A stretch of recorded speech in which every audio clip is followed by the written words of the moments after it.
Hi, hello, ನಮಸ್ತೆ. ಚಿಗುರು ಸ್ಪರ್ಧಾತ್ಮಕ ತರಬೇತಿ ಸಂಸ್ಥೆ ಧಾರವಾಡಕ್ಕೆ ಎಲ್ಲರಿಗೂ ಸ್ವಾಗತ. ಸೊ ನಿನ್ನೆ ಸೂಪರ್ ಕಪ್ ಟೆಸ್ಟ್ ಸೀರೀಸನ್ನ ಅಫಿಷಿಯಲ್ ಆಗಿ ಲಾಂಚ್ ಮಾಡಿದ್ದು. ಆಲ್ಮೋಸ್ಟ್ ಏನಿದೆ ಎಲ್ಲ ಸ್ಟೂಡೆಂಟ್ಗಳು ಸಬ್ಸ್ಕ್ರೈಬ್ ಆಗಿಬಿಟ್ಟು ಇದು ಮಾಡಿದ್ದಾರೆ. ಸ್ಟಾರ್ಟಿಂಗ್ 2 ಡೇಸ್ ಏನಿದೆ ನಾವು ಫ್ರೀಯಾಗಿ ಕೊಡ್ತಾ ಇದ್ದೀವಿ ಇದು ಟೆಸ್ಟನ್ನು. ಯಾಕಂದರೆ ನಿಮಗೆ ಗೊತ್ತಾಗಲಿ ಯಾವ ರೀತಿಯಾಗಿ ಕ್ವಶನ್ಸ್ ಇದೆ, ಯಾವ ರೀತಿಯಾಗಿ ಆ್ಯಪಲ್ಲಿ ನಾವು ಆ ಒಂದು ಕ್ವಶನ್ಗೆ ಎಕ್ಸ್ಪ್ರೆಷನ್ ಕೊಟ್ಟಿದ್ದೀವಿ, ಅದ್ರ ಜೊತೆಗೆ ಏನೆಲ್ಲ ಇದೆ, ಆಮೇಲೆ ಸಿಲೆಬಸ್ಸಲ್ಲಿ ಏನಿದೆ ಆ ಸಿಲೆಬಸ್ ತಕ್ಕಂಗೆ ಕ್ವಶನ್ಸ್ ಇದೆ ಇಲ್ಲ ಅಪ್ ಟು ದ ಸ್ಟ್ಯಾಂಡರ್ಡು ನಿಮ್ಗೆ ಗೊತ್ತಾಗುತ್ತೆ. ಅಟೆಂಡ್ ಮಾಡಿ. ಚಿಗುರು ಧಾರವಾಡ ಆ್ಯಪ್ ಅಂತ ನಮ್ಮ ಟೆಲಿಗ್ರಾಮಲ್ಲಿ ಲಿಂಕಲ್ಲಿ ನಮ್ಮ ಟೆಲಿಗ್ರಾಮ್ ಅಫಿಷಿಯಲ್ ಚಾನಲ್ ಇದೆ, ಅದರೊಳಗೆ ಲಿಂಕ್ ಓಪನ್ ಮಾಡಿಬಿಟ್ಟು ಆ ಟೆಸ್ಟನ್ನು ಅಟೆಂಡ್ ಮಾಡಿ ನಿಮ್ಗೊಂದು ಐಡಿಯಾ ಬರ್ತದೆ. ಸೊ ಇವಾಗ ಈ ಒಂದು ವಿಡಿಯೋ ಮಾಡೋಕ್ಕೆ ಕಾರಣ ಏನಂದರೆ, ಸೊ ಏನಪ್ಪ ಆ್ಯಕ್ಚುಲಿ ಟೆಸ್ಟ್ 1 ಆ್ಯಂಡ್ 2 ಅಲ್ಲಿ ಯಾವ ರೀತಿಯ ಕ್ವಶನ್ಸ್ ರೈಸ್ ಆಗಿ ಅಂತ ನಿಮ್ಗೊಂದು ಗ್ಲಿಮ್ಸ್ ಕೊಡ್ತೀನಿ ನಾನು ನಿಮಗೆ ಇಲ್ಲಿ ನೋಡಿ. ಇದು ಟೆಸ್ಟ್ ಇದು ಟೆಕ್ಸ್ಟ್ 1ದ್ದು ಎಕನಾಮಿಕ್ಸ್ ಏನಿದೆಯಲ್ಲ ಕ್ವಶನ್ಸ್ ಇದು, ಸಮ್ ಆಫ್ ದ ಕ್ವಶನ್ಸ್ ಇದು. ಸೊ ಈ ಕ್ವಶನ್ಸ್ಗಳನ್ನ ನೋಡಿದಾಗ ಯಾವ ರೀತಿಯಾಗಿ ಓದಬೇಕು, ಬಹಳ ಜನಕ್ಕೆ ಆ್ಯಕ್ಚುಲಿ ಕ್ವಶನ್ಗಳು ಹೊಸದಾಗಿದೆ ಅಂತ ಅನಿಸ್ತಾ ಇದೆ. ಸೊ ಆ ಕ್ವಶನ್ಗಳು ಫಾರ್ ಎಕ್ಸಾಂಪಲ್ ಈಗ ನೋಡಿ, ನಾವೇನು ಕ್ವಶನ್ ಕೇಳಿದೀವಿ, ಇದು 3ನೇ ಕ್ವಶನು ಟೆಸ್ಟ್ 1 ಕ್ಲಬ್ ಗೂಡ್ಸ್ ಎಂಬ ಪರಿಕಲ್ಪನೆಯನ್ನ ಕೆಳಗಿನ ಯಾರು ನೀಡಿದ್ದಾರೆ. ನಿಮ್ಗೊಮ್ಮೆ ಸಡನ್ ಆಗಿ ನೀವೆಲ್ಲ ಓದಿರ್ತೀರ ಜನರಲ್ ಆಗಿ, ಬಟ್ ಕ್ಲಬ್ ಗೂಡ್ಸ್ ಅಂತ ಅಷ್ಟೊಂದು ಕಾನ್ಸಂಟ್ರೇಷನ್ ಮಾಡಿರಂಗಿಲ್ಲ. ಸೊ ಆ ಕಾನ್ಸಂಟ್ರೇಷನ್ ಮಾಡದಿದ್ದಂಥ ಟೈಮಲ್ಲಿ ಏನಾಗುತ್ತಾ, ಇಂಥ ಒಂದೇ ಒಂದು ಸಣ್ಣ ಕ್ವಶನ್ ಇದೆ ನಿಮ್ಮ PC ಆಗಿರ್ಬೋದು, PS ಆಗಿರ್ಬೋದು, ಅಥವಾ KPSC ಯಾವುದೇ ಎಕ್ಸಾಮ್ ಆಗಿರ್ಬೋದು, ಆ ಎಕ್ಸಾಮಲ್ಲಿ ಜಸ್ಟ್ ನೀವು ಹೊರಗೆ ಬೀಳುವಂಥದ್ದು ಚಾನ್ಸಸ್ ಜಾಸ್ತಿ ಇರ್ತದೆ. ಸೊ ಹಾಗಾದರೆ ಕ್ಲಬ್ ಗೂಡ್ಸ್ ಇದನ್ನು ಯಾರಪ್ಪ ಹೇಳಿದ್ದಾರೆ, ಜೇಮ್ಸ್ ಬುಕಾನನ್ ಅಂತ ಒಬ್ಬ ವ್ಯಕ್ತಿ ಇದರ ಬಗ್ಗೆ ಹೇಳ್ತಾನೆ. ಸೊ ಟೈಪ್ಸ್ ಆಫ್ ಗೂಡ್ಸ್ ಅಂತ ಹಲವಾರು ಬರ್ತವೆ. ಮೆರಿಟ್ ಗೂಡ್ಸ್ ಅಂತ ಬರ್ತದೆ, ಬೇಸಿಕ್ ಗೂಡ್ಸ್ ಅಂತ ಬರ್ತದೆ, ಪೂರಕವಾದಂಥ ಸರಕುಗಳು ಅಂತ ಬರ್ತದೆ, ವೆಬ್ಲೆನ್ ಅಂತ ಬರ್ತದೆ, ಅದೇ ರೀತಿಯಾಗಿ ಗ್ರಿಫೆನ್ ಅಂತ ಬರ್ತದೆ. ಸೊ ಈ ರೀತಿಯಾಗಿ ಹಲವಾರು ಇದಾವೆ. ಅದ್ರ ಮೇಲೆ ನಾನು 3-4 ಕ್ವಶನ್ಗಳನ್ನ ತಗೊಂಡಿದ್ದೀನಿ. ಇಲ್ಲಿ ನೋಡಿ, ಗಿಫೆನ್ ಸರಕು ಅಂತಿದೆ. ಆ ಒಂದು ಸೆಂಟೆನ್ಸ್ನ ಆಮೇಲೆ ಓದ್ಕೊಳ್ಳೋಣಂತೆ. ಆದಾಯ ಹೆಚ್ಚಿದಂತೆ ಬೇಡಿಕೆ ಕಡಿಮೆಯಾಗುವ ನಿಕಟ ಬದಲಿ ಸರಕುಗಳನ್ನು ಹೊಂದಿಲ್ಲದ ಕೆಳದರ್ಜೆಯ ಸರಕುಗಳು ಯಾವುವು. ಇದಕ್ಕೊಂದು ಎಕ್ಸಾಂಪಲ್ ಹೇಳ್ತೀನಿ. ನಮ್ಮ ಕಿಚ್ಚ ಸುದೀಪ್ ಅವ್ರ ಒಂದು ಮೂವಿ ಇದೆ, ವಿಷ್ಣುವರ್ಧನ್ ಮೂವಿ ನೋಡಿರ್ಬೋದು. ಸಡನ್ ಆಗಿ ಮೊಬೈಲ್ ಸಿಗ್ತದ, ಮೊಬೈಲ್ ಸಿಕ್ಕ ತಕ್ಷಣ ದುಡ್ಡು ಸಿಗ್ತದ ಅವ್ರಿಗೆ. ದುಡ್ಡು ಸಿಕ್ಕ ಮೇಲೆ ಅರುಣ್ ಸಾಗರ್, ನಮ್ಮ ಕಾಮಿಡಿಯನ್ ಅರುಣ್ ಸಾಗರ್ ಮತ್ತೆ ಯಾರು ಸುದೀಪ್ ಅವರು ಬಾರಿಗೆ ಹೋಗ್ತಾರೆ. ಬಾರಿಗೆ ಹೋಗ್ಬಿಟ್ಟು ಇರೋ ಬರೋ ಬ್ರ್ಯಾಂಡ್ಸ್ ಎಲ್ಲ ಆರ್ಡರ್ ಮಾಡ್ತಾರೆ. ಆರ್ಡರ್ ಮಾಡಿ ಏನೋ ದುಡ್ಡು ಇರೋ ಥರ ಎಲ್ಲ ತಂದಿಟ್ಟ ಮೇಲೆ ಕೂಡ ಲಾಸ್ಟಿಗೆ ಅರುಣ್ ಸಾಗರ್ ಕೇಳೋದು ಮತ್ತು ಪಾಕೆಟ್ ಸರಾಯಿನೇ. ಅಂದ್ರೆ ಇಲ್ಲಿ ಏನಂದ್ರೆ ಕೆಲವೊಂದು ವಸ್ತುಗಳು ಅಂದ್ರೆ ನಮ್ಮ ಸ್ಟ್ಯಾಂಡರ್ಡ್ ಆಫ್ ಲಿವಿಂಗ್ ಜಾಸ್ತಿ ಆದ್ರೂ ಕೂಡ ನಮ್ಮ ಒಂದು ಲೆವೆಲ್ ಅಪ್ ಆ ಒಂದು ಸರಕುಗಳನ್ನ ನಾವು ಚೇಂಜಸ್ ಮಾಡಲ್ಲ. ಫಾರ್ ಎಕ್ಸಾಂಪಲ್ ಈಗ ಅಕ್ಕಿ, ಹೌದಾ, ನಮ್ಮ ದೈನಂದಿನ ಏನು ಯೂಸ್ ಮಾಡುವಂಥದ್ದು ಅಕ್ಕಿ, ಏನೇ ನಾವು ಭತ್ತ ಅಥವಾ ಅಕ್ಕಿನ ಯೂಸ್ ಮಾಡ್ತೀವಿ, ಅದ್ರ ಮೂಲಕ ಅನ್ನ ಮಾಡ್ಕೊಳ್ಳುವಂಥದ್ದು. ಈ ರೀತಿಯಾಗಿ ಕೆಲವೊಂದಿಷ್ಟು ವಸ್ತುಗಳು ಅದು ಬೇಕಾದಂಗೆ ಚೀಪ್ ಇದ್ರು ಕೂಡ, ಅಥವಾ ನಮ್ಮ ಸ್ಟ್ಯಾಂಡರ್ಡ್ ಆಫ್ ಲಿವಿಂಗ್ ಜಾಸ್ತಿಯಾಗಿ ನಮ್ಮ ಹತ್ರ ದುಡ್ಡು ಬಂದರೂ ಕೂಡ ಅನ್ನಕ್ಕೆ ಚೇಂಜಸ್ ಇಲ್ಲ, ಬದಲಿ ಇರಂಗಿಲ್ಲ. ಅದೇ ನಾವೇನು ಹೇಳ್ತೀವಿ, ಬದಲಿ ಸರಕುಗಳನ್ನ ಹೊಂದಿಲ್ಲದ ಅಂತ ಹೇಳ್ತೀವಿ. ಸೊ ಈ ರೀತಿಯಾಗಿ ಸಿಂಪಲ್ ಇರ್ತದೆ, ಅದನ್ನ ನಾವು ಅರ್ಥ ಮಾಡ್ಕೋಬೇಕಾಗ್ತದೆ. ಅದೇ ರೀತಿಯಾಗಿ ಐಷಾರಾಮಿ ಸರಕುಗಳ ಬಗ್ಗೆ ಹೇಳ್ತೀವಿ, ಇಲ್ಲಿ ವೆಬ್ಲೆನ್ ಸರಕುಗಳು. ಐಷಾರಾಮಿ ಅಂದ್ರೆ ಏನಪ್ಪ, ಯಾವುದೋ ಒಂದು ಕಾರ್ ಆಗಿರ್ಬೋದು, ರೇಸಿಂಗ್ ಕಾರ್ ಆಗಿರ್ಬೋದು, ಅಥವಾ ಒಂದು ಏನೋ ಒಂದು ಟಿವಿ ಆಗಿರ್ಬೋದು, ಅಥವಾ ಒಂದು ಲ್ಯಾಪ್ಟಾಪ್ ಆಗಿರ್ಬೋದು, ಅಂತ ಒಂದು ಸರಕುಗಳನ್ನ ಹೇಳ್ತೀವಿ ನಾವು. ಈ ರೀತಿಯಾಗಿ ವೆಬ್ಲೆನ್ ಸರಕುಗಳು, ಡಿಫೆನ್ಸ್ ಸರಕುಗಳು, ಕ್ಲಬ್ ಗೂಡ್ಸ್, ಆಮೇಲೆ ಪೂರಕವಾದಂಥ ಸರಕುಗಳು ಅಂದ್ರೆ ಸಂಖ್ಯಾ ಬಾಳೆ ಅನ್ನಂಗೆ ಒಂದಕ್ಕೊಂದು ಅಟ್ಯಾಚ್ ಇರುವಂಥದ್ದು, ಬೆಣ್ಣೆ ಮತ್ತೆ ತುಪ್ಪ. ಅಂದ್ರೆ ಅದಿಲ್ಲ ಅಂದ್ರೆ ಅದರ ರೇಟ್ ಜಾಸ್ತಿ ಆದಂಗೆ ಇದರ ರೇಟ್ ಜಾಸ್ತಿ ಆಗುತ್ತೆ. ಸೊ ಈ ರೀತಿಯಾಗಿ ಹಲವಾರು ಕಾನ್ಸೆಪ್ಟ್ ಇರ್ತವೆ. ನೀವು ಎಕನಾಮಿಕ್ಸ್ ಆಗಿರ್ಬೋದು, ಜಿಯೋಗ್ರಫಿ ಆಗಿರ್ಬೋದು, ಯಾವುದೇ ಒಂದು ಸಬ್ಜೆಕ್ಟ್ಗಳನ್ನ ಓದಬೇಕಾದಾಗ ಏನ್ ಮಾಡ್ಬೇಕಾಗ್ತದೆ, ಒಂದಕ್ಕೊಂದು ಲಿಂಕ್ ಇಟ್ಕೊಂಡು ಜಸ್ಟ್ ಏನೋ ಅದನ್ನ ಪ್ರತಿಯೊಂದನ್ನು ಕೂಡ ನಾವು ನಮ್ಮ ಒಂದು ದೈನಂದಿನ ಕಾರ್ಯದಲ್ಲಿ ಯೂಸ್ ಮಾಡುವಂಗೆ ಈಸಿಯಾಗಿ ನೆನಪಿಟ್ಕೋಬೇಕು. ಅವಾಗ ಮಾತ್ರ ಎಕನಾಮಿಕ್ಸ್ ಬಹಳ ಸಿಂಪಲ್ ಆಗಿ ಅರ್ಥ ಆಗುತ್ತೆ. ನಾವೇನ್ ಮಾಡ್ತೀವಿ, ಬರೀ ಬುಕ್ಕಿಶ್ ನಾಲೆಜ್ನ ಅಪ್ಲೈ ಮಾಡಕ್ ಹೋದ್ರೆ ಕೆಲಸ ಆಗಲ್ಲ. ಫಾರ್ ಎಕ್ಸಾಂಪಲ್ ಹೇಳ್ತೀನಿ ನೋಡಿ, ಇಲ್ಲಿ ಪರಿಪೂರ್ಣವಾದ ಸ್ಪರ್ಧಾತ್ಮಕ ಮಾರುಕಟ್ಟೆ ಬೆಲೆಯನ್ನು ಅರ್ಥಶಾಸ್ತ್ರ ವಿವರಿಸುವಾಗ ಕಾಣದ ಕೈಯ ಅಂದ್ರೆ ಇನ್ವಿಸಿಬಲ್ ಹ್ಯಾಂಡ್ ಅಂತ ಹೇಳ್ತೀವಿ ನಾವು. ಇನ್ವಿಸಿಬಲ್ ಹ್ಯಾಂಡ್ ಅಂತ ಹೇಳ್ತೀವಿ.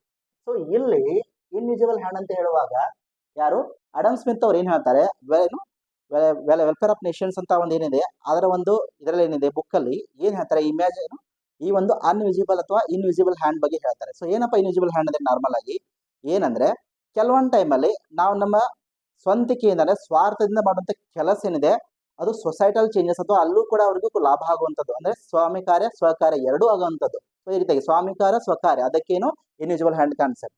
ಈ ರೀತಿಯಾಗಿ ದೈನಂದಿನವಂತ ಗಾದೆ ಮಾತುಗಳ ಮೂಲಕ ಅಥವಾ ಅದನ್ನ ಸಿಂಪಲ್ ಆಗಿ ನಾವು ಅರ್ಥ ಮಾಡ್ಕೊಂಡ್ರೆ ಈಸಿ ಆಗುತ್ತೆ. ಅದೇ ರೀತಿಯಾಗಿ ಚತುರ್ಥಕ ವಲಯದ ಬಗ್ಗೆ ನಾನು ಆಲ್ರೆಡಿ ಹೇಳಿದ್ದೆ. ಪ್ರಾಥಮಿಕ, ದ್ವಿತೀಯ ಮತ್ತೆ ತೃತೀಯ ಎಲ್ಲರಿಗೂ ಗೊತ್ತಿರುವಂತದ್ದೇ, ಬಟ್ ಚತುರ್ಥಕ ಏನು ಬಹಳ ಜನಕ್ಕೆ ಗೊತ್ತಿರಂಗಿಲ್ಲ. ಆಮೇಲೆ ಅದೇ ರೀತಿಯಾಗಿ ಪಂಚಮ ವಲಯ ಅಂತ ಬರ್ತದೆ, ಕ್ವಾಟರ್ನರಿ ಮತ್ತೆ ಕ್ವಿನರಿ ಅಂತ. ಸೊ ಕ್ವಾಟರ್ನರಿ ಏನಪ್ಪಾ, ನಾರ್ಮಲ್ ಆಗಿ ಸೇವಾ ವಲಯ, ತೃತೀಯ ಸೆಕ್ಟರ್ ಬಂತು. ಅದರ ನೆಕ್ಸ್ಟ್ ಏನಿದೆ ಈ ಒಂದು ಚತುರ್ಥಕ ವಲಯದಲ್ಲಿ ಏನಾಗುತ್ತೆ, ನಾರ್ಮಲ್ ಆಗಿ ರಿಸರ್ಚ್ ಅಂಡ್ ಡೆವಲಪ್ಮೆಂಟ್, ಸಂಶೋಧನೆ ಮಾಡುವಂಥದ್ದು, ಮೆಡಿಕಲ್ ಫೀಲ್ಡ್ ಇರುವಂತವರು, ಸೈಂಟಿಸ್ಟ್ಗಳು, ಇಂಜಿನಿಯರ್ಗಳು ಇವರೆಲ್ಲ ಇಲ್ಲಿ ಬರ್ತಾರೆ. ನಾರ್ಮಲ್ ಆಗಿ ಇವ್ರನ್ನ ಪಿಂಕ್ ಕಲರ್ ವರ್ಕರ್ಸ್ ಅಂತ ಕೂಡ ಕರೀತಾರೆ. ಸೊ ಈ ರೀತಿಯಾಗಿ ಹಲವಾರು ಕ್ವಶನ್ಗಳು ಒಂದಕ್ಕೊಂದು ಇಂಟರ್ಲಿಂಕ್ ಆಗ್ತಾ ಇರ್ತದೆ. ನೀವು ಅದನ್ನ ಅಬ್ಸರ್ವ್ ಮಾಡ್ಬೇಕಾಗುತ್ತೆ. ಇಲ್ಲ ಅಂದ್ರೆ ನೀವು ಸ್ಟ್ರಕ್ ಆಗೋ ಚಾನ್ಸ್ ಜಾಸ್ತಿ ಇರ್ತದೆ. ಅದೇ ರೀತಿಯಾಗಿ ಚತುರ್ಥಕ ಆಯಿತು, ಪಂಚಮ ಕೂಡ. ಈ ಪಂಚಮ ಏನಿದೆ ಹೈಯೆಸ್ಟ್ ಆಫ್ ಅಥಾರಿಟಿ ಇರುವಂಥದ್ದು, ಅಂದ್ರೆ ಡಿಸಿಷನ್ ಮೇಕಿಂಗ್. ಯಾವುದೇ ಒಂದು ಸಂಸ್ಥೆ ಅಥವಾ ಒಂದು ದೇಶದ ಒಂದು ಭವಿಷ್ಯವನ್ನು ಬದಲಾವಣೆ ಇರ್ತದೆ, ಅಥವಾ ಏನೊಬ್ಬ ವ್ಯಕ್ತಿಯ ಒಂದು ನಿರ್ಧಾರ ಆ ಒಂದು ಭವಿಷ್ಯವನ್ನು ಬದಲಾಯಿಸುವಂತ ನಿರ್ಧಾರ ಹೊಂದಿರುವಂತದ್ದು, ಅಂದ್ರೆ ಡಿಸಿಷನ್ ಮೇಕಿಂಗ್ ಇರುವಂತದ್ದು. ಯಾರ ಫಾರ್ ಎಕ್ಸಾಂಪಲ್ ಈಗ ಬೋರ್ಡ್ ಆಫ್ ಡೈರೆಕ್ಟರ್ ಅಂತ ಹೇಳ್ಬೋದು ಕಂಪ್ನಿಯವರು. ಅದೇ ರೀತಿಯಾಗಿ PM, CM ಅಥವಾ ಈ ಕ್ಯಾಬಿನೆಟ್ ಮಿನಿಸ್ಟರ್ ಅಂತ ಏನ್ ಕರಿತೀವಿ ಅವರಾಗಿರ್ಬೋದು. ಇವರೆಲ್ಲ ಎಲ್ಲಿ ಬರ್ತಾರೆ? ಪಂಚಮ ವಲಯದಲ್ಲಿ. ಸೊ ಈ ರೀತಿಯಾಗಿ ಸಿಂಪಲ್ ಆಗಿ ನಾವು ನಾರ್ಮಲ್ ಆಗಿ ಆ ಎಕನಾಮಿಕ್ಸ್ ಅನ್ನ ಡೇ ಟು ಡೇ ಲೈಫ್ಗೆ ನಾವು ಅಪ್ಲೈ ಮಾಡ್ಕೊಂಡ್ರೆ ಈಸಿಯಾಗಿ ಅಂಡರ್ಸ್ಟ್ಯಾಂಡ್ ಮಾಡ್ಕೋಬಹುದು. ಈ ಒಂದು ಕ್ವಶನ್ಸ್ ಗಳನ್ನ ತಗೊಳ್ಳೋಕೆ ಕಾರಣ ಏನಂದ್ರೆ ಈ ರೀತಿಯಂತ ಕ್ವಶನ್ ಏನಾಗುತ್ತೆ, ನಾವು ಸಿಂಪಲ್ ಆಗಿರುವಂತ ಕಾನ್ಸೆಪ್ಟ್ ಕೊಟ್ಟಿದ್ದು ಇಂಟ್ರೊಡಕ್ಟರಿ ಎಕನಾಮಿಕ್ಸ್ ಅಂತ ಕೊಟ್ಟರೆ ಏನ್ ಮಾಡ್ತಾರೆ, ನೀವು ಸಿಂಪಲ್ ಆಗಿ ಏನು ಮಿಸ್ ಮಾಡ್ಬಿಡ್ತೀರಾ. ಬಟ್ ಇಲ್ಲೇನಿದೆ, ಈ ರೀತಿಯಂತ ಕ್ವಶನ್ ಬಂದಾಗ ನಿಮಗೆ ಹೊಸದಾಗಿರುವಂತ ಕ್ವಶನ್ಸ್ ಜಾಸ್ತಿ ಬರ್ತದೆ. ಆ ಹೊಸದಾಗಿರುವಂತ ಕ್ವಶನ್ಗಳನ್ನ ನೀವು ಆ ಒಂದು ಟೆಸ್ಟ್ ಸೀರೀಸ್ ಮೂಲಕ ಸಾಲ್ವ್ ಮಾಡಿದಾಗ ಅಂತ ಈಸಿಯಾಗಿ ನಿಮಗೆ ಅರ್ಥ ಆಗುತ್ತೆ. ಅದಕ್ಕೋಸ್ಕರ ನಾವು ಇಲ್ಲಿ ತಗೊಂಡು ಸ್ವಲ್ಪ ಲಿಟಲ್ ಬಿಟ್ ಎಕ್ಸ್ಪ್ಲೇನ್ ಮಾಡ್ತಾ ಇದ್ದೀನಿ.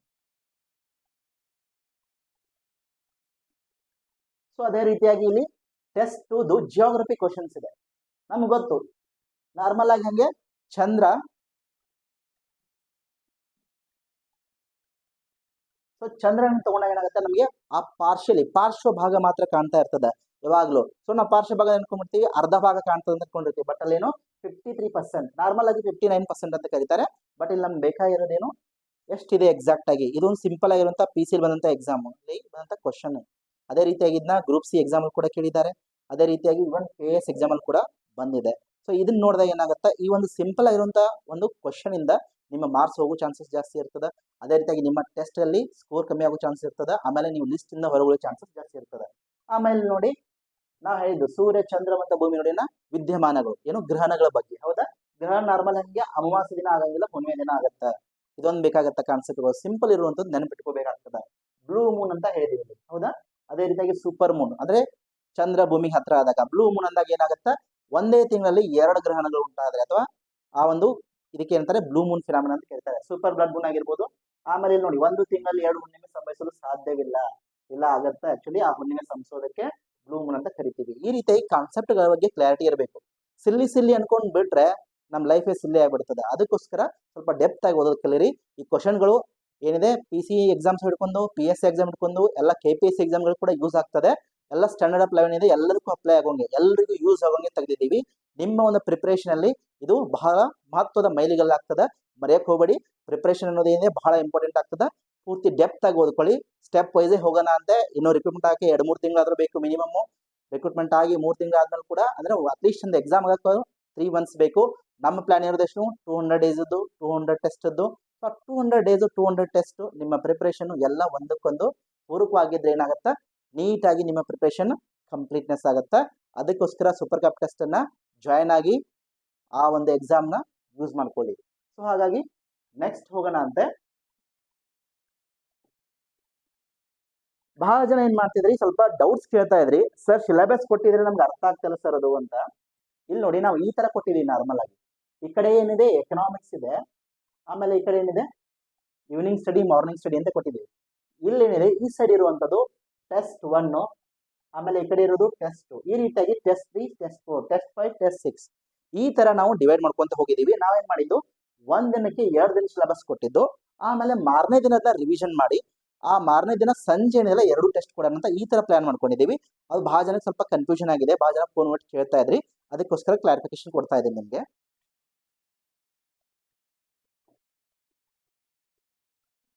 ಆಮೇಲೆ ಈಗ ಬರೋಣ ಅಂತೆ.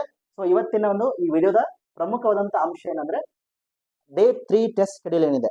ಸೊ ಡೇ 3, ಡೇ 4 ಏನಿದೆ ಎಕನಾಮಿಕ್ಸ್, ಜಿಯೋಗ್ರಫಿ. ಡೇ 3 ಎಕನಾಮಿಕ್ಸ್ ಇದೆ, ಡೇ 4 ಏನಿದೆ ಜಿಯೋಗ್ರಫಿ ಇದೆ.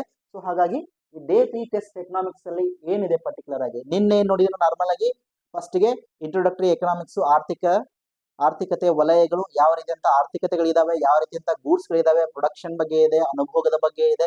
ಸೊ ಆ ಒಂದು ಕಾನ್ಸೆಪ್ಟ್ ಗಳನ್ನ, ಬೇಸಿಕ್ ಕಾನ್ಸೆಪ್ಟ್ ಗಳನ್ನ ನೋಡಿದ್ದು. ಇವತ್ತೇನಿದೆ ಈ ಡೇ 3 ಸಿಲೆಬಸ್ ಅಲ್ಲಿ ಏನಿದೆ ಅಂದ್ರೆ ನಿಮ್ಗೆ ನಾರ್ಮಲ್ ಆಗಿ ಸಸ್ಟೈನಬಲ್ ಡೆವಲಪ್ಮೆಂಟ್. ನಾನು ನಿನ್ನೆ ಹೇಳಿದ್ದೆ ಗ್ರೋತ್ ಮತ್ತೆ ಡೆವಲಪ್ಮೆಂಟ್ ಗೆ ಡಿಫರೆನ್ಸ್ ತಿಳ್ಕೊಳ್ಳಿ ಅಂತ. ಅದೇ ರೀತಿಯಾಗಿ ಡೆವಲಪ್ಮೆಂಟ್ ಅಲ್ಲಿ ಬೇರೆ ಬೇರೆ ರೀತಿಯಾಗಿ ಬರ್ತದೆ. ಸಸ್ಟೈನಬಲ್ ಡೆವಲಪ್ಮೆಂಟ್ ಬರ್ತದೆ ಅಂದ್ರೆ ಸುಸ್ಥಿರ ಅಭಿವೃದ್ಧಿ ಆಗಿರ್ಬೋದು, ಎಲ್ಲರನ್ನ ಒಳಗೊಳ್ಳುವ ಅಭಿವೃದ್ಧಿ, ಯಾವುದು ಇನ್ಕ್ಲೂಸಿವ್ ಡೆವಲಪ್ಮೆಂಟ್ ಆಗಿರ್ಬೋದು. ಈ ರೀತಿಯಂತ ಡೆವಲಪ್ಮೆಂಟ್ಸ್ ಬಗ್ಗೆ SDG ಬಗ್ಗೆ ನಾವು ಹೇಳಬೇಕಾಗತ್ತಾ, ಅದರ ಬಗ್ಗೆ ನಾವು ಓದಬೇಕಾಗತ್ತಾ. ಇದರ ಮೇಲೆ ಸಿಂಪಲ್ ಆಗಿ ಕ್ವಶನ್ ಬರಲ್ಲ. ಈ ಸಸ್ಟೈನಬಲ್ ಡೆವಲಪ್ಮೆಂಟ್ ಅಂದ ತಕ್ಷಣ ಇದರ ಒಂದು ಡೆಫಿನೇಷನ್ ಬಗ್ಗೆ ಕೇಳ್ತಾರೆ. ಇದು ಬಹಳ ಸಲ ಕೇಳಿದ ಡೆಫಿನೇಷನ್ ಅಂತೂ. ಆ ಡೆಫಿನೇಷನ್ ನೀವು ಓದ್ಕೊಳ್ಳಿ. ನಾಳೆ ಕ್ಲಾಸಲ್ಲಿ ಬೇಕಿದ್ರೆ ನಾನು ನಿಮಗೆ ಹೇಳ್ತೇನೆ, ನಿಮಗೆ ಎಕ್ಸಾಮ್ ಮುಗಿದ ಮೇಲೆ. ಎಕ್ಸಾಮ್ಗಿಂತ ಮುಂಚೆ ನಿಮ್ಮ ಪ್ರಯತ್ನ ಇರಲಿ, ಆಮೇಲೆ ನಿಮಗೆ ಡೌಟ್ಸ್ ಇದ್ರೆ ಕ್ಲಾರಿಫಿಕೇಶನ್ ನಾವು ಕೊಡ್ತೀವಿ ಈ ಮೂಲಕ. ಸೊ ಇಲ್ಲಿನು SDG ಬಗ್ಗೆ ಕೇಳ್ತಾರೆ. ಬ್ರಂಟ್ ಲ್ಯಾಂಡ್ ಕಾನ್ಫರೆನ್ಸ್ ಅಂತ ಬರ್ತದೆ, ಅದು ಯಾವಾಗ ಆಯ್ತು, ಅದರ ಜೊತೆಗೆ ಆ ಒಂದು SDG ಗೋಲ್ಸ್ ಯಾವುದು, ಮಿಲೇನಿಯಂ ಡೆವಲಪ್ಮೆಂಟ್ ಗೋಲ್ ಅಂತ ಬರ್ತದೆ, ಅದು ಯಾವಾಗಿಂದ ಯಾವ ವರ್ಷ, ಇದು ಯಾವಾಗಿಂದ ಯಾವ ವರ್ಷ, ಮೂರನೇದು ಯಾವ್ದು ಹೇಳ್ತದ, ಐದನೇದು ಹೇಳ್ತದ, ಬಡತನ ಬಗ್ಗೆ ಯಾವ್ದು ಹೇಳ್ತದ, ಸಾಕ್ಷರತೆ ಬಗ್ಗೆ ಯಾವ್ದು ಹೇಳ್ತದ, ಅಪೌಷ್ಟಿಕತೆ ಬಗ್ಗೆ ಯಾವ್ದು ಹೇಳ್ತದ, ಪರಿಸರ ಸಂರಕ್ಷಣೆ ಬಗ್ಗೆ ಯಾವ್ದು ಹೇಳ್ತದ. ಈ ರೀತಿಯಂತ ಕ್ವಶನ್ಗಳು ಬಹಳ ರೈಸ್ ಆಗ್ತಾ ಇದಾವೆ. ಈ ಒಂದು ಕಾನ್ಸೆಪ್ಟ್ ಏನಿದೆ ಬಹಳ ಜನ ನೆಗ್ಲಿಜೆನ್ಸ್ ಮಾಡ್ತೀರಾ. ಇದರ ಮೇಲೆ ಯಾವಾಗ್ಲೂ ಕೂಡ ಸ್ಪೆಷಲಿ KPSC ಎಕ್ಸಾಮ್ ಅಲ್ಲಿ ಸಿಕ್ಕಾಪಟ್ಟೆ ಕ್ವಶನ್ ರಿಪೀಟ್ ಆಗಿದೆ. ಅದೇ ರೀತಿಯಾಗಿ KSP ಡಿಪಾರ್ಟ್ಮೆಂಟ್ ಅಲ್ಲಿ ಈ ಡೆಫಿನಿಷನ್ ಏನಿದೆ ಬಹಳ ಸಲ ಅಂದ್ರೆ ಬಹಳ ಆಗಿದೆ. ಅದೇ ರೀತಿಯಾಗಿ SDG ಅನ್ನೋ ವರ್ಡ್ ಅನ್ನ, ಅಂದ್ರೆ ಸುಸ್ಥಿರ ಅಭಿವೃದ್ಧಿ ಅನ್ನೋ ವರ್ಡ್ ಅನ್ನ ಯಾರು ಕೇಳಿದಾರೆ, ಈ ರೀತಿಯಂತ ಕ್ವಶನ್ ರೈಸ್ ಆಗ್ತದೆ. ಅದಕ್ಕೋಸ್ಕರ ಇದನ್ನ ಡೀಪ್ ಆಗಿ ಓದ್ಕೊಳ್ಳಿ. ಆಮೇಲೆ ಇನ್ನೊಂದು ಕಾನ್ಸೆಪ್ಟ್ ಏನಿದೆ, ರಾಷ್ಟ್ರೀಯ ಆದಾಯದ ಬಗ್ಗೆ ಇದೆ. ಹೌದಾ? ಸೊ ರಾಷ್ಟ್ರೀಯ ಆದಾಯ ಅಂದ ತಕ್ಷಣ ಯಾವ ಬರ್ತದೆ, ನಾರ್ಮಲ್ ಆಗಿ different concept of national income ಅಥವಾ ರಾಷ್ಟ್ರೀಯ ಒಂದು ಆದಾಯದ ವಿಭಿನ್ನವಾದಂತಹ ಪರಿಕಲ್ಪನೆಗಳು.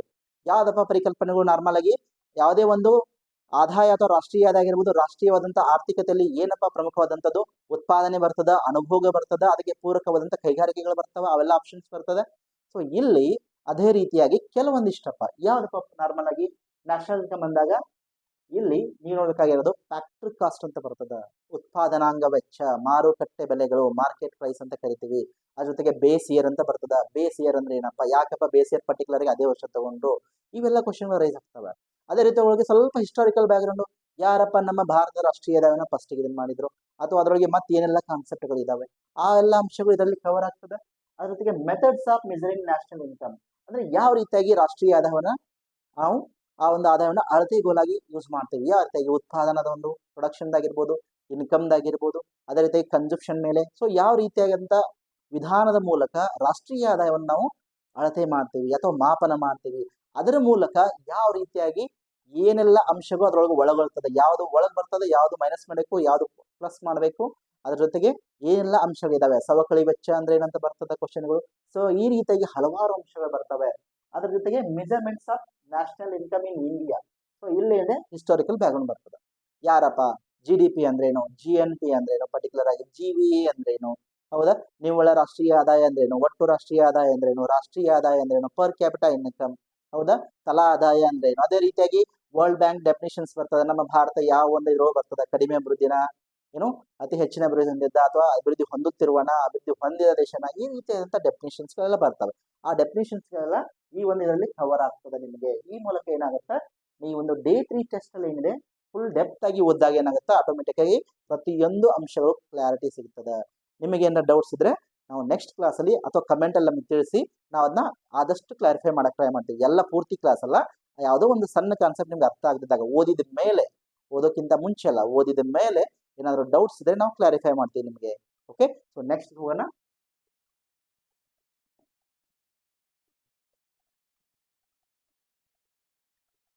ಸೊ ಅದೇ ರೀತಿಯಾಗಿ ಡೇ 4 ಏನಿದೆ ಜಿಯೋಗ್ರಫಿ ಕೊಟ್ಟಿದ್ದೀವಿ ನಾವು.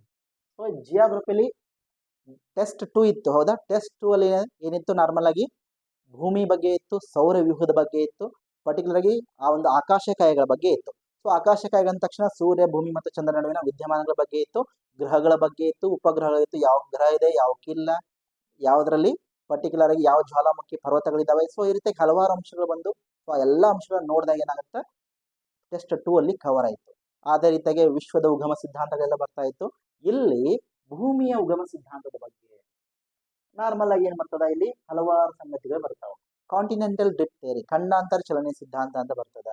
ಅದೇ ರೀತಿಯಾಗಿ ಸಾಗರ ತಳದ ವಿಸ್ತರಣಾ ಸಿದ್ಧಾಂತ ಯಾರು ಹೇಳಿದ್ರು. ಸೊ ಹಂಗಂದ್ರೆ ಏನಪ್ಪ, ನಾರ್ಮಲ್ ಆಗಿ ನಾವೇನ್ ಮಾಡ್ತೀವಿ, ಇಲ್ಲೊಂದು ಸೌತ್ ಅಮೆರಿಕಾ ಅನ್ಕೊಳ್ಳಿ, ಹೌದಾ, ಇಲ್ಲೊಂದು ಆಫ್ರಿಕಾ ಇದೆ. ಸೊ ಇವೇನು ಜಿಗ್ಸಾ ಪಿಟ್ ಅಂತ ಕರಿತೀವಿ ನಾವು. ಸೊ ಎರಡು ಒಂದಕ್ಕೊಂದು ಕೂಡ್ತಾವೆ. ಸೊ ಹಾಗಿದ್ರೆ ಇದು ಯಾವ ಸಿದ್ಧಾಂತದ ಮೂಲಕ ಅವರು ಪ್ರತಿಪಾದನೆ ಮಾಡಿದ್ದಾರೆ. ಸೊ ಹಿಂಗ್ ಕ್ವಶನ್ಸ್ ಬರ್ತವೆ, ಹೌದಾ. ಅದ್ರ ಮೂಲಕ ಈ ಒಂದು ಸಿದ್ಧಾಂತಗಳಿಗೆ ಏನೆಲ್ಲ ಬೇಸ್ಮೆಂಟ್ ಇಟ್ಕೊಂಡಿದ್ದಾರೆ, ಅದನ್ನ ಯಾವ ರೀತಿಯಾಗಿ ನಾವು ಓದ್ಬೇಕು, ಯಾವ ರೀತಿಯಾಗಿ ನೆನಪಿಟ್ಕೋಬೇಕು. ಸೊ ಈ ರೀತಿಯಾಗಿ ನೀವು ಯೋಚನೆ ಮಾಡೋ ಮೂಲಕ ಏನಿದೆ, ಸಿಂಪಲ್ ಆಗಿರುವಂತ ಅಂಶಗಳನ್ನ ನೀವು ನೀಟಾಗಿ ನಿಮ್ಮದೇ ಆದಂತ ಒಂದು ಆಡು ಭಾಷೆಯಲ್ಲಿ ನೆನಪಿಟ್ಕೊಂಡ್ರೆ ತುಂಬಾ ಅಂದ್ರೆ ತುಂಬಾ ಸಿಂಪಲ್ ಆಗಿ ಆಗ್ತದೆ. ಅದೇ ರೀತಿಯಾಗಿ ನೆಕ್ಸ್ಟ್ ಏನು, ಭೂಮಿಯ ತಿರುಗುವಿಕೆ ಅಥವಾ ಭ್ರಮಣ ಮತ್ತೆ ಪರಿಭ್ರಮಣೆಯ ಬಗ್ಗೆ, ಪರಿಣಾಮಗಳ ಬಗ್ಗೆ, ರೊಟೇಷನ್ ಮತ್ತೆ ರೆವಲ್ಯೂಷನ್, ಹೌದಾ. ಸೊ ಒಮ್ಮೆ ಸಡನ್ ಭೂಮಿ ತಿರುಗುದು ನಿಂತ್ರೆ ಏನಾಗ್ತಪ್ಪ, ಎಲ್ಲರೂ ಬಿದ್ದು ಬಿಡ್ತೀವಿ. ಇಲ್ಲ ಇಲ್ಲ, ಬೀಳಂಗಿಲ್ಲ. ಸೊ ಅಲ್ಲಿ ಏನಾಗತ್ತ, ಮ್ಯಾಗ್ನೆಟಿಕ್ ಫೋರ್ಸ್ ಹೋಗುತ್ತಾ, ಅಥವಾ ಏನಾಗತ್ತ, ನಾರ್ಮಲ್ ಆಗಿ ಏನಾಗ್ತಾ ಇತ್ತ, ಬ್ಲ್ಯಾಕ್ ಹೋಲ್ ಆಗ್ಬೋದು, ವಾಟ್ ಎವರ್ ಏನಾಗತ್ತ, ಅದೇ ಕ್ವಶನ್ ಇರುತ್ತೆ. ಭ್ರಮಣೆ ಪರಿಭ್ರಮಣೆ, ನಮ್ಮ ಏನು ಅಕ್ಷರ ಸುತ್ತ ಸುತ್ತಿದ್ರೆ ಏನು, ಸೂರ್ಯನ ಸುತ್ತ ಸುತ್ತಿದ್ರೆ ಏನು, ಸೊ ಅದ್ರ ಪರಿಣಾಮಗಳಾಗ್ತದ. ಯಾಕಪ್ಪ ಸೂರ್ಯ ಪೂರ್ವಕ್ಕೆ ಹುಟ್ಟಿ ಪಶ್ಚಿಮಕ್ಕೆ ಹೋಗ್ತಾನ? ಹೌದಾ? ಅದೇ ರೀತಿಯಾಗಿ ಚಂದ್ರನ ಬಗ್ಗೆ ಕಾಣೋದಾಗಿರ್ಬೋದು, ಯಾಕೆ ಹತ್ರ ಕಾಣ್ತಾನೆ, ಯಾಕೆ ನಕ್ಷತ್ರಗಳು ದೂರ ಕಾಣ್ತಾವ? ಅದೇ ರೀತಿಯಾಗಿ ಹಲವಾರು ಅಂಶಗಳು. ದಿನಗಳು ಹೆಂಗಾಗ್ತದ, ಒಮ್ಮೆ ಯಾಕಪ್ಪ ಈಗ ಮಳೆಗಾಲ ಜೂನ್ 7 ಸ್ಟಾರ್ಟ್ ಆಗುತ್ತೆ ಹೆಚ್ಚು ಕಮ್ಮಿ, ಹೌದಾ? ಯಾಕಪ್ಪ ಮಾನ್ಸೂನ್ ಬಂತು, ಯಾಕಪ್ಪ